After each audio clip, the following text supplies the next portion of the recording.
서울이 들썩이고 있습니다. 외교 특권을 등에 업은 한 중국인 사업가.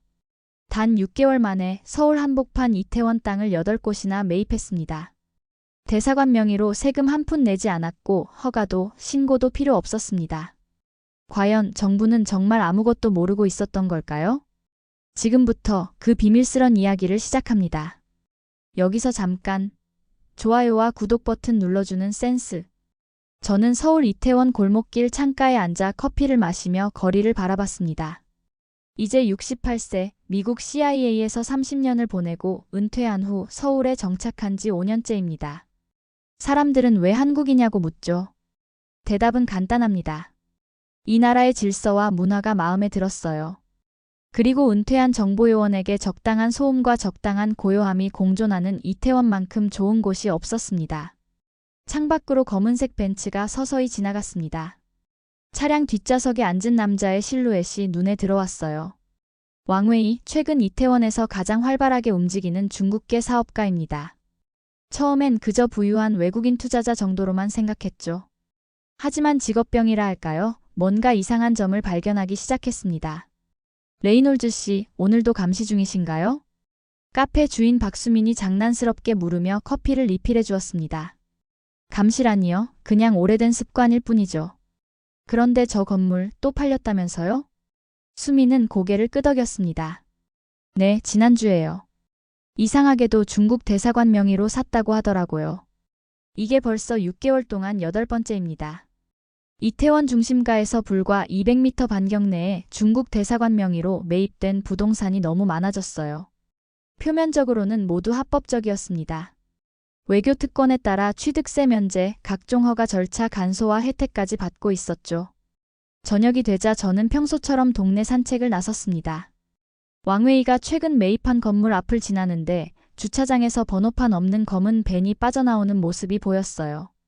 어제도 그제도 같은 시간에 똑같은 차량이 드나들었습니다. 직감적으로 뭔가 이상했습니다. 카메라를 꺼내 몇 장 찍었죠.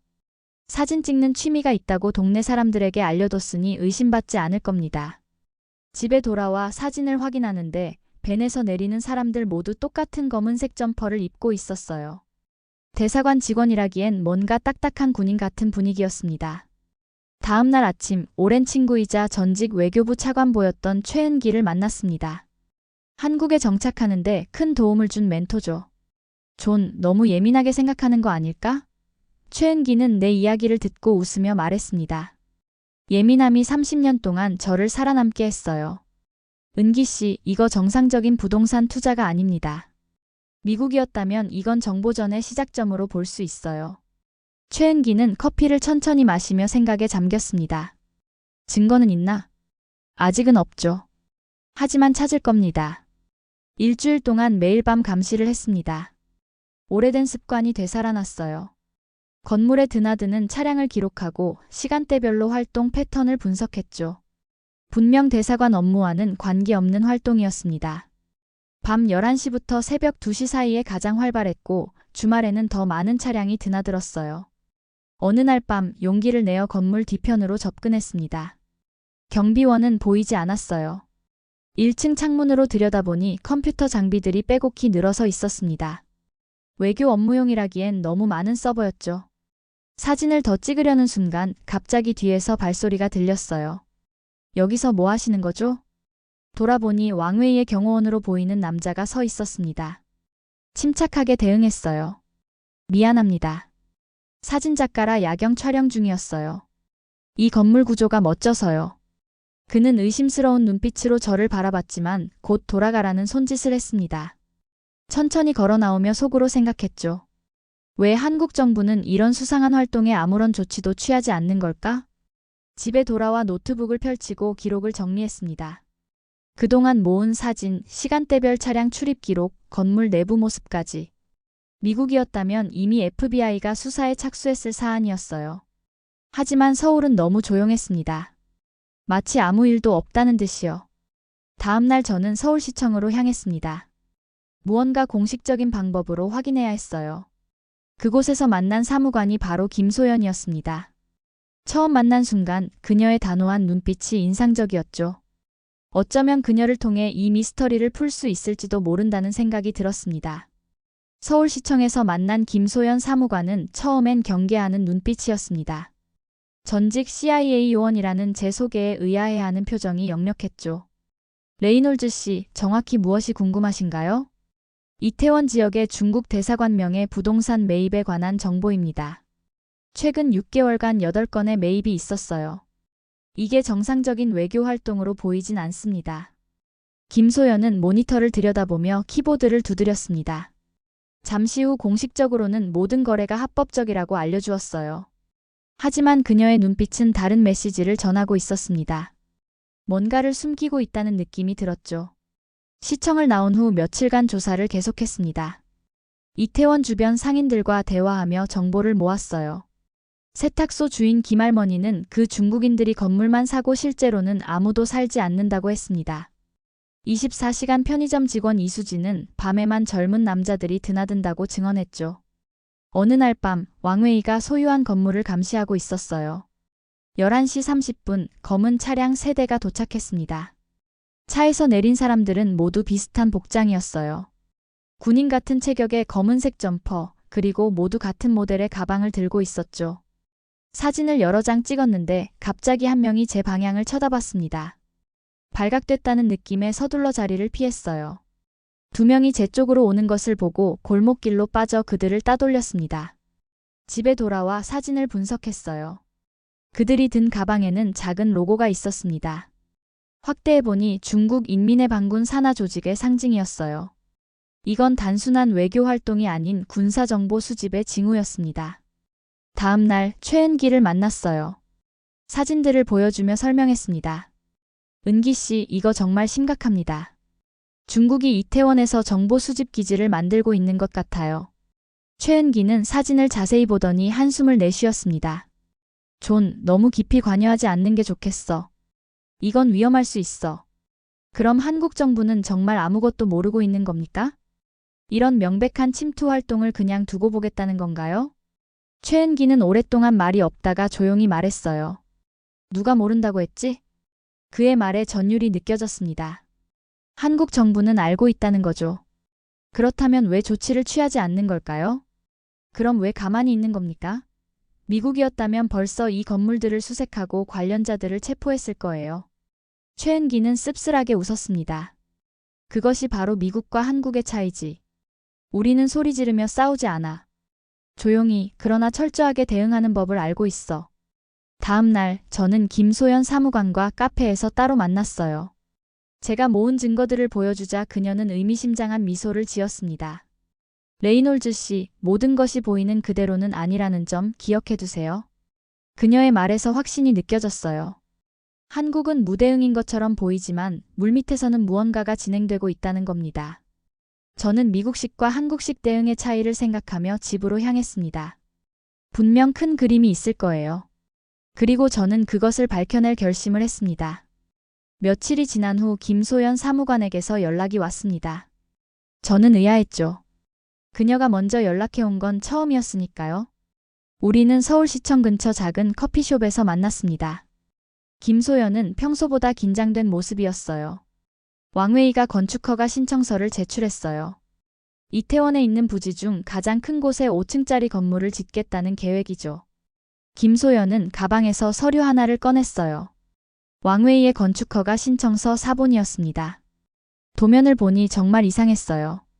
표면적으로는 문화교류센터라고 되어 있지만 2층부터 5층까지는 보안구역으로 설정되어 있었고 지하에는 대규모 서버실이 계획되어 있었습니다.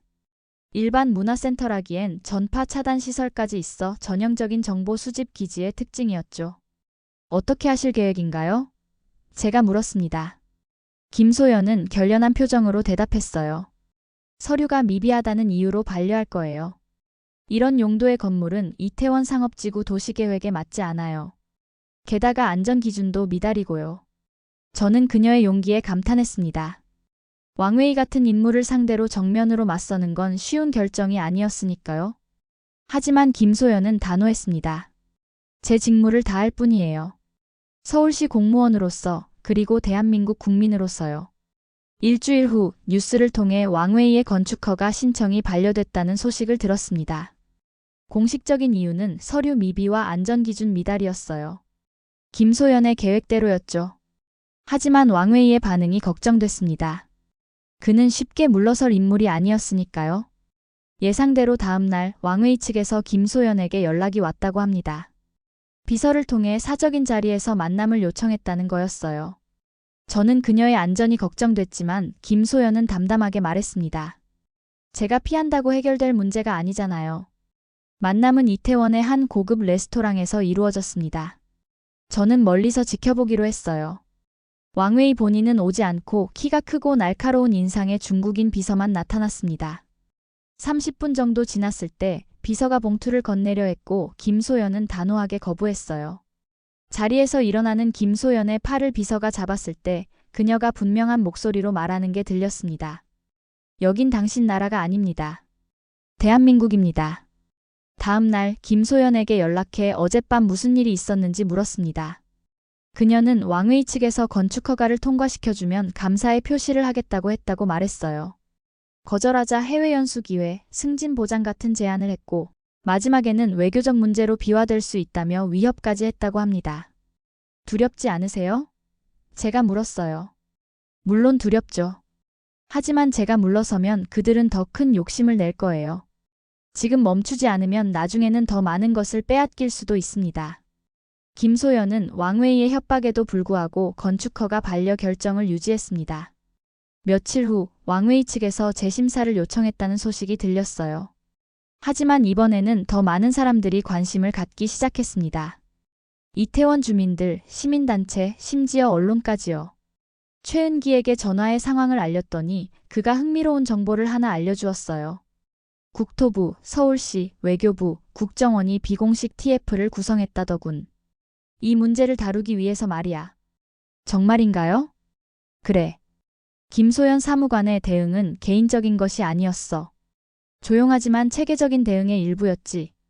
이제야 모든 것이 이해되기 시작했습니다.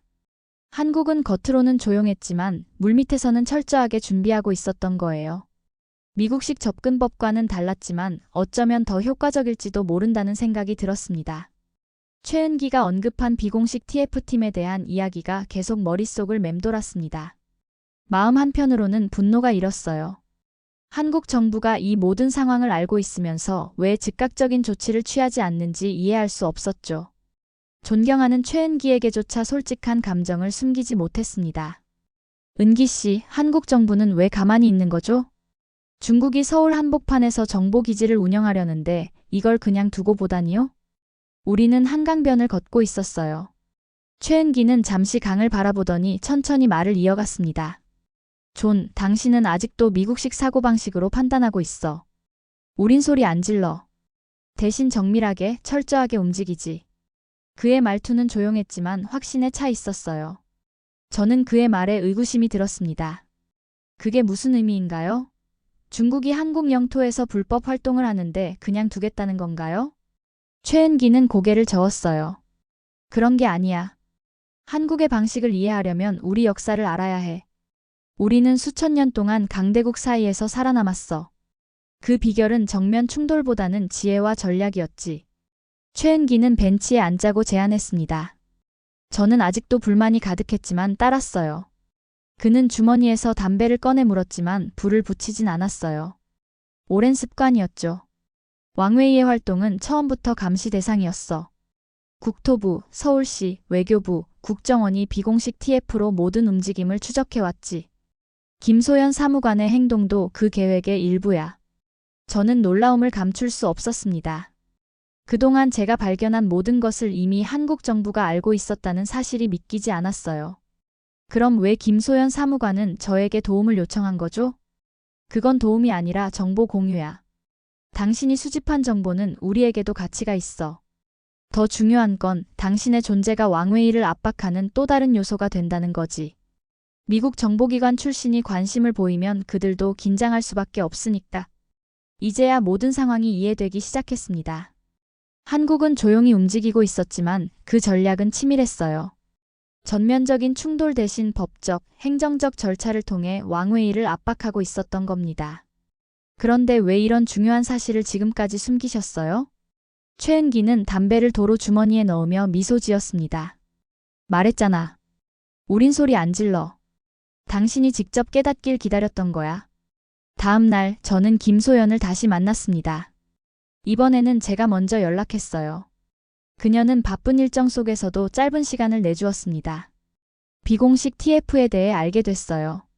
처음부터 계획된 대응이었군요. 김소연은 살짝 놀란 듯 했지만 이내 침착하게 대답했어요. 누구에게 들으셨나요? 최은기 씨요. 그분이 모든 걸 설명해 주셨어요. 김소연은 잠시 침묵했다가 말했습니다. 모든 건 아니에요. 아직 진행 중인 작전이니까요. 그녀의 말에 호기심이 생겼어요. 어떤 작전인가요? 자세한 건 말씀드릴 수 없어요. 다만 왕웨이가 건물을 매입한 순간부터 우리는 그의 모든 행보를 추적해왔어요. 불법적인 정보 수집 활동뿐만 아니라 자금 출처, 네트워크까지 모두요. 저는 감탄했습니다. 한국의 대응은 표면적으로는 소극적으로 보였지만 실제로는 훨씬 체계적이고 포괄적이었어요. 미국이라면 당장 체포하고 건물을 수색했겠지만 한국은 더 큰 그림을 위해 인내하고 있었던 겁니다. 제가 도울 일이 있을까요? 김소연은 고개를 저었어요. 아니요. 지금처럼만 해주세요. 이태원 주민으로 그리고 평범한 외국인으로서요. 당신의 존재 자체가 이미 큰 도움이 되고 있어요. 집으로 돌아오는 길에 생각했습니다. 30년간 CIA에서 일하며 수많은 작전에 참여했지만 한국의 이런 접근법은 처음 경험하는 거였어요. 조용하지만 치밀한 전략, 정면 충돌보다는 법과 제도를 활용한 압박, 그리고 무엇보다 인내심이 인상적이었습니다. 창밖으로 서울의 밤 풍경을 바라보며 새로운 존경심이 생겼어요. 이 나라는 제가 생각했던 것보다 훨씬 강하고 지혜로웠습니다. 그리고 저는 이 조용한 싸움의 일부가 되어 있었죠. 김소연과 최은기의 설명에도 불구하고 저는 여전히 불안했습니다. 한국의 접근 방식은 너무 조용하고 느렸어요. 중국의 정보 수집 활동은 매일 계속되고 있는데 이런 식으로 법적 절차만 밟다가는 실질적인 대응이 늦어질 수도 있다고 생각했죠. 저는 결단을 내렸습니다. 미국 뉴욕의 오랜 지인이자 유명 외신 기자인 마이클 해리스에게 연락했어요. 그는 저와 CIA에서 함께 근무하다 언론계로 전향한 사람이었죠. 마이클, 중요한 이야기가 있어. 한국 서울에서 중국이 벌이고 있는 비밀 활동에 관한 건데 관심 있겠나? 마이클은 즉시 흥미를 보였습니다.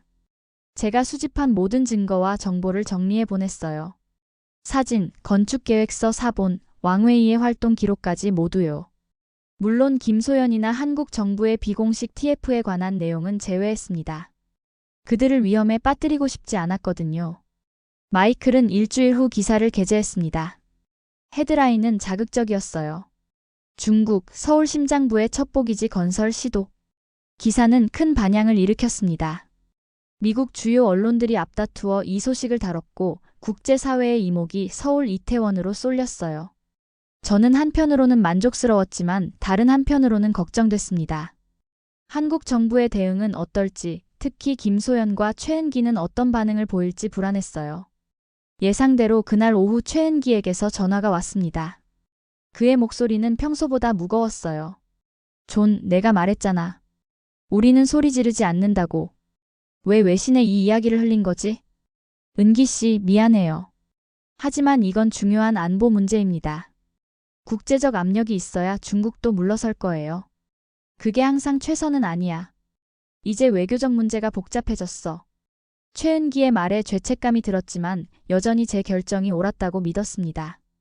국제사회에 관심이 집중되면 중국도 함부로 행동하지 못할 테니까요. 다음 날 아침 한국 외교부의 공식 반응이 나왔습니다. 그런데 의외로 단 한 줄짜리 보도자료였어요. 비엔나 협약 범주 내 적절히 처리 중. 이게 전부였습니다. 어떤 해명도, 부인도, 추가 설명도 없었어요. 세계 언론은 한국의 이런 반응에 더 궁금증을 품었습니다. 일부 외신은 한국이 중국의 압력에 굴복한 것이 아니냐는 추측까지 내놓았어요. 김소연을 만났을 때 그녀는 평소와 다름없이 차분했습니다. 제가 미안하다고 말하자 그녀는 살짝 웃었어요. 괜찮아요. 사실 이런 국제적 관심이 우리에게 도움이 될 수도 있어요. 그런데 왜 외교부는 그렇게 짧은 반응만 내놓은 거죠? 세계가 다 지켜보고 있는데 말이에요. 김소연은 차분하게 대답했습니다. 그게 우리 방식이에요. 필요 이상의 말은 하지 않죠. 중요한 건 말이 아니라 행동이니까요. 저녁에 최은기를 다시 만났습니다. 그는 이미 화를 풀었는지 평소처럼 친절했어요. 사실 당신의 행동이 우리 계획에 큰 지장을 주진 않았어. 오히려 일부 측면에서는 도움이 됐지. 이제 왕웨이는 더 많은 압력을 느낄 테니까. 그래도 한국 정부의 반응은 너무 소극적인 것 같아요. 단 한 줄이라니요. 최은기는 고개를 저으며 미소 지었습니다. 존, 그게 우리의 힘이야. 말을 아끼는 거지. 소리 지르는 사람은 많지만 진짜 강한 사람은 조용히 행동하는 법이야. 그의 말에 깊은 인상을 받았습니다. 미국에서는 항상 강력한 발언과 즉각적인 대응이 중요했어요. 하지만 한국의 방식은 달랐습니다. 침착함과 인내, 그리고 조용한 결단력이 있었어요. 며칠이 지나자 왕웨이의 움직임에 변화가 생겼습니다. 외신 보도 이후 그의 활동이 눈에 띄게 줄었어요. 밤에 드나들던 차량도 감소했고 건축계획 재심사 신청도 철회했습니다. 최은기의 말대로 국제적 관심이 압박으로 작용한 겁니다. 하지만 더 중요한 건 한국 정부의 조용한 대응이었어요. 그들은 공개적인 비난 대신 법과 제도를 통해 압박했고 외교적 문제로 확대시키지 않으면서도 목적을 달성하고 있었습니다. 창가에 앉아 이태원 거리를 바라보며 생각했어요. 이 조용함이 진짜 무섭다. 저는 이제야 한국의 힘을 진정으로 이해하기 시작했습니다. 그것은 소리 지르는 힘이 아니라 침묵 속에서 움직이는 힘이었어요. 한국은 오랜 역사 속에서 강대국 사이에서 살아남는 법을 배웠고 그 지혜는 지금도 유효했습니다. 창밖으로 서울의 밤이 깊어가는 모습을 바라보며 새로운 존경심이 생겼어요. 이 나라는 제가 생각했던 것보다 훨씬 강했습니다. 외신 보도 이후 2주가 지났습니다. 이태원은 다시 평화를 찾은 듯 했어요. 왕웨이의 활동은 눈에 띄게 줄었고 밤에 드나들던 차량도 거의 보이지 않았습니다. 하지만 저는 이게 끝이 아니라는 걸 알았어요. 한국 정부의 조용한 대응이 계속되고 있었으니까요. 최은기와 점심을 먹으며 새로운 소식을 들었습니다. 국세청이 왕웨이의 부동산 거래에 대한 특별 세무조사에 착수했다는 거였어요. 표면적으로는 외교 특권으로 취득세를 면제받았지만 실제 용도가 대사관 업무와 무관하다는 증거가 나왔다고 합니다. 그게 가능한가요? 외교관은 면책 특권이 있지 않나요? 그건 공식 업무에만 해당돼. 개인 투자나 사업은 다른 문제지. 게다가 왕웨이가 중국 대사관 명의를 빌려 실제로는 사적 이익을 추구했다는 정황도 포착됐어. 이제야 한국 정부의 전략이 보이기 시작했습니다. 그들은 정면으로 충돌하는 대신 법적, 제도적 틀 안에서 압박을 가하고 있었어요. 최은기는 국정원도 왕웨이와 그의 조직이 군사 정보를 수집했다는 보고서를 청와대에 제출했다고 알려주었습니다. 다음 날 뉴스에서 중국 대사관 관계자가 양국 간 오해를 해소하기 위해 한국 외교부를 방문했다는 소식을 들었습니다. 표면적으로는 평범한 외교적 만남처럼 보였지만 저는 그 이면을 알 수 있었어요. 한국의 압박이 효과를 보기 시작한 겁니다. 김소연에게 연락해 최근 상황을 물었습니다. 그녀는 왕웨이의 건축 허가 신청이 최종적으로 불어됐다고 알려주었어요. 서울시 건축위원회 전체 회의에서 만장일치로 결정된 사항이었죠. 왕웨이는 공식적으로 아무 반응도 보이지 않았지만 변호사를 통해 행정소송을 준비한다는 소문이 있었습니다. 일주일 후 놀라운 소식이 들려왔습니다. 국세청이 왕웨이의 부동산에 대해 수십억 원의 추징세를 부과했다는 거였어요. 외교 특권을 남용해 취득세를 회피한 혐의였습니다. 더 중요한 건 그 과정에서 왕웨이의 자금 출처에 의문이 제기됐다는 점이었어요. 이제 그는 외교관 신분으로도 보호받지 못해. 중국 대사관도 그를 공식적으로 지원하기 어려워졌어. 왜요? 중국은 보통 자국민을 끝까지 보호하지 않나요? 물론이지. 하지만 이번엔 달라. 왕웨이가 개인적 이익을 위해 대사관 명의를 이용한 증거가 있거든. 그날 저녁 저는 이태원 거리를 산책하다 흥미로운 광경을 목격했습니다. 왕웨이의 건물 앞에 이삿짐 차량이 서 있었어요.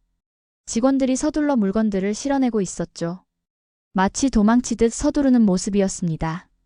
이 광경을 사진으로 찍어 최은기에게 보냈더니 왕웨이가 내일 한국을 떠날 예정이라는 소식을 알려주었습니다.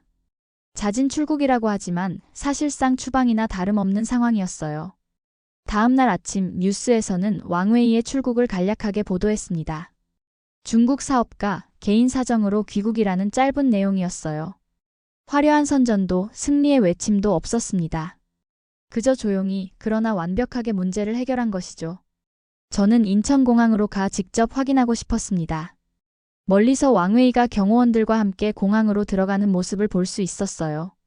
그의 표정은 굳어 있었고 더 이상 자신감 넘치는 모습은 보이지 않았습니다. 법적 압박 끝에 자진 출국을 선택한 것이었죠. 그날 저녁 김소연과 최은기를 만나 조용히 승리를 축하했습니다. 김소연은 여전히 차분했지만 눈빛에서 만족감이 느껴졌어요. 이제 저는 한국의 방식을 이해했습니다. 조용하지만 강력한 대응, 법과 제도를 통한 압박, 그리고 무엇보다 인내심이 그들의 힘이었어요. 한국은 자신만의 방식으로 국익을 지켰고 그 과정은 감탄스러울 정도로 효과적이었습니다. 때로는 가장 조용한 대응이 가장 강력할 수 있다는 교훈을 얻었어요. 왕웨이의 출국 이후 한 달이 지났습니다. 서울은 평소처럼 활기찼고 이태원도 일상을 되찾았어요. 중국이 서울 한복판에 정보 수집 기지를 만들려 했던 사건은 뉴스에서 빠르게 사라졌습니다. 한국의 방식대로 조용히 해결된 거죠. 그러던 어느 날 최은기에게서 전화가 왔습니다. 존, 오늘 국회에서 외교안보 청문회가 열려. 김소연 사무관이 증인으로 출석한대. TV로 볼 수 있을 거야. 저는 호기심이 생겼어요. 지금까지 조용히 진행되던 일이 왜 갑자기 공개 청문회로 이어지는지 궁금했습니다. 집에서 TV를 켜고 국회 채널을 찾았어요. 청문회장에 김소연이 나타났습니다. 평소보다 더 단정한 차림이었지만 그 결연한 눈빛은 변함없었어요. 의원들의 질문이 시작됐습니다. 김 사무관님, 최근 중국 사업가 왕웨이의 건축허가 신청을 반려한 주된 이유가 무엇인지 설명해 주시겠습니까? 김소연은 침착하게 대답했습니다. 건축법 시행령 제5조와 서울시 도시계획 조례에 명시된 기준을 충족하지 못했기 때문입니다.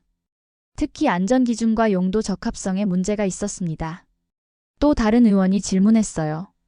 외교적 마찰 가능성은 고려하지 않으셨습니까? 중국과의 관계가 악화될 수도 있었을 텐데요. 김소연의 답변은 단호했습니다. 저는 서울시 공무원으로서 법과 규정에 따라 판단했습니다. 외교적 고려는 외교부의 소관이며 저희는 각자의 역할을 충실히 수행했을 뿐입니다. 청문회는 2시간 넘게 계속됐어요. 의원들은 날카로운 질문을 던졌지만 김소연은 흔들림 없이 대응했습니다. 그녀의 모습은 당당했고 자신감이 넘쳤어요. 청문회 마지막 위원장이 총평을 요청했습니다. 김소연은 잠시 생각하더니 의미심장한 말을 남겼어요. 국익은 소리 지르지 않습니다. 지켜내는 겁니다. 저는 그저 제 직분을 다했을 뿐입니다. TV를 끄며 깊은 감동을 느꼈습니다. 김소연의 마지막 말이 계속 머릿속에 맴돌았어요. 국익은 소리 지르지 않는다는 그 말이 한국의 모든 것을 담고 있는 듯 했습니다. 다음 날 최은기를 만나 청문회 이야기를 나눴습니다. 그는 만족스러운 표정이었어요. 어땠어, 존? 우리 방식이 이해되니? 완벽하제요. 한국은 화려한 선전 없이도 강력하게 국익을 지켜냈어요. 미국이었다면 훨씬 시끄럽게 처리했을 텐데요. 최은기는 웃으며 고개를 끄덕였습니다. 이게 우리의 힘이야. 직접적인 충돌 대신 법과 제도로 대응하는 거지.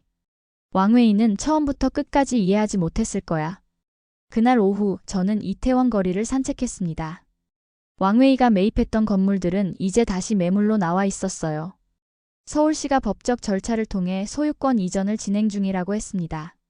한 건물 앞에 서서 그간의 일을 되돌아봤어요. 문득 그 건물 옥상에 펄럭이는 태극기가 눈에 들어왔습니다. 바람에 천천히 흔들리는 모습이 왠지 승리의 상징처럼 느껴졌어요.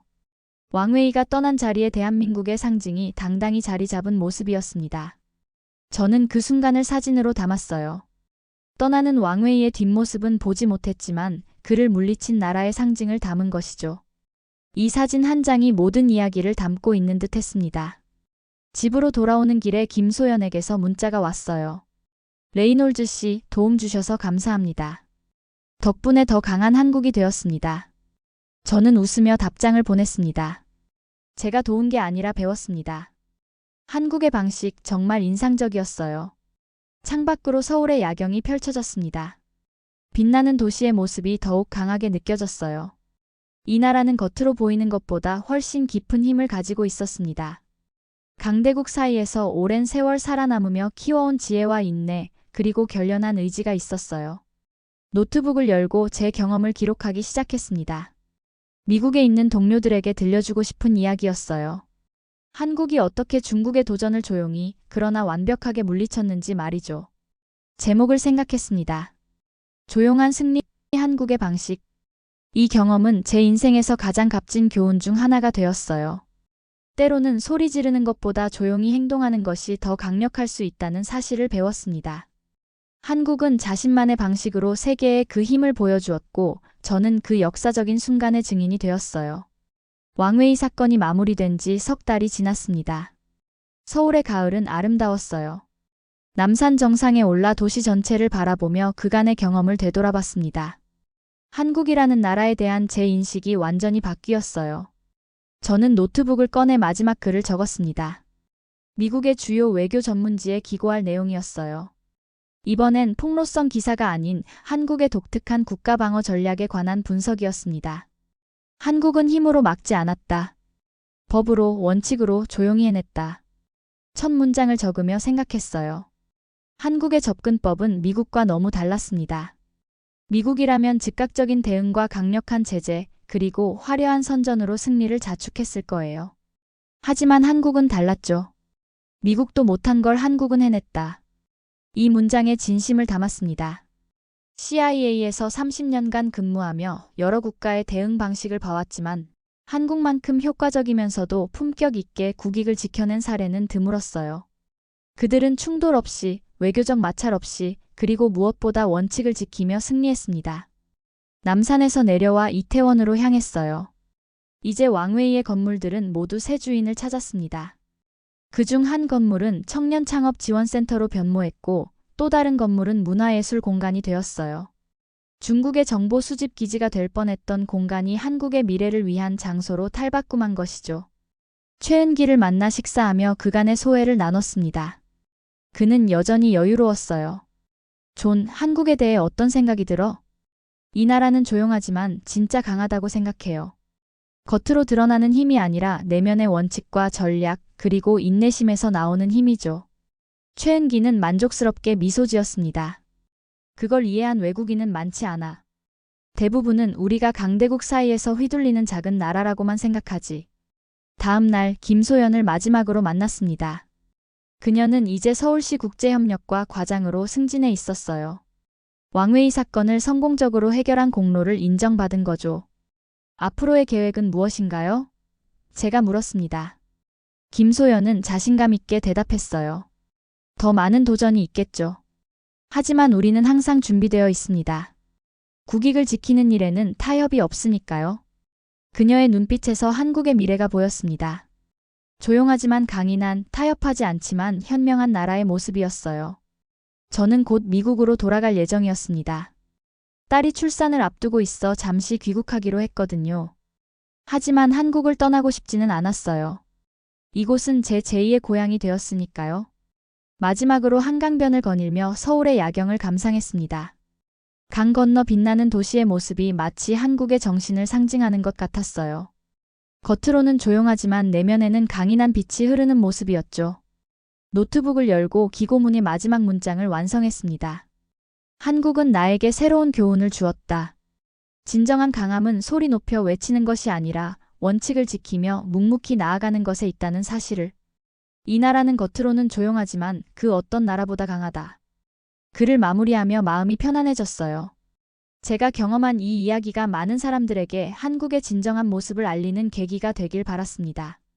집으로 돌아오는 길에 한 어린이가 태극기를 그리는 모습을 보았어요. 아이는 붓으로 태극 문양을 정성껏 칠하고 있었습니다. 그 모습에서 한국의 미래를 봤어요. 이 나라의 다음 세대도 같은 정신을 이어받아 조용하지만 강인하게 나아갈 것이라고 생각했습니다.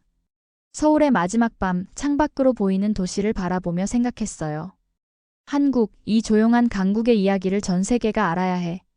30년간의 CIA 생활보다 이곳에서의 몇 개월이 더 값진 경험이었습니다. 저는 이제 한국이라는 나라를 진정으로 이해했어요.